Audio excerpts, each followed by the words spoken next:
La Révolution française, 1789-1799, est l'un des événements les plus marquants de l'histoire. Elle naît d'une profonde crise économique, de dettes énormes de l'État et d'inégalités sociales très fortes. Sous l'Ancien Régime, la société était divisée en trois ordres, le clergé et la noblesse, privilégiée et dispensée d'impôts, et le tiers-État, qui représentait la majorité du peuple et supportait presque toutes les charges fiscales.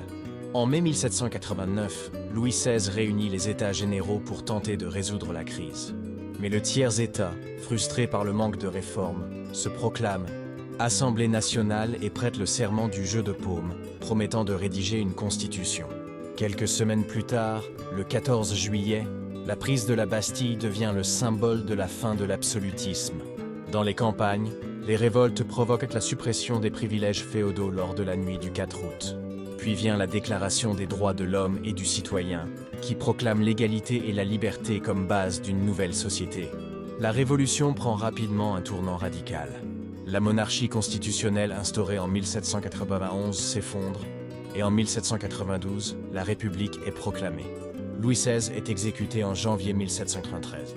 Face aux menaces extérieures et aux révoltes intérieures, la Convention instaure la terreur sous Robespierre, marquée par une répression massive.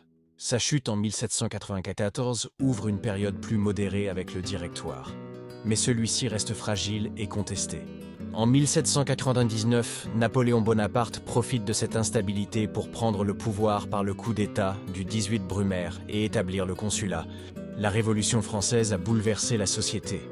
Abolition des privilèges, égalité devant la loi, droits fondamentaux et souveraineté nationale. Elle reste un symbole universel de liberté et de justice.